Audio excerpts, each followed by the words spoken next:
માનગઢ ધામ ખાતે ભીલ પ્રદેશ રાજ્યની માંગ સાથે ઐતિહાસિક જનસાગર 4 રાજ્યોના આદિવાસીઓ ભરી એકતાની હાકલ.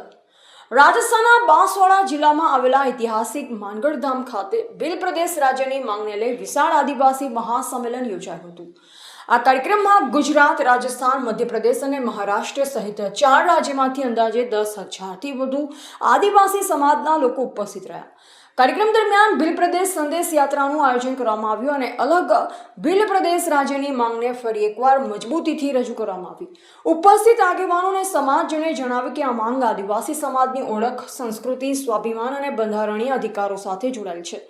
માનગઢ ધામે એક વખત ફરી આદિવાસી એકતાનું પ્રતીક બની હજારો લોકોની હાજરીમાં ભીલ પ્રદેશ રાજ્યની માંગને વેગ આપ્યો. કાર્યક્રમ દરમિયાન વિવિધ સામાજિક આગેવાનો દ્વારા આંદોલનને વધુ મજબૂત બનાવવા અને શાંતિપૂર્ણ લોકશાહી માધ્યમથી માંગ આગળ વધારવાનો સંકલ્પ વ્યક્ત કરવામાં આવ્યો. રિપોર્ટર કિશન મોહનિયા, દાહોદ.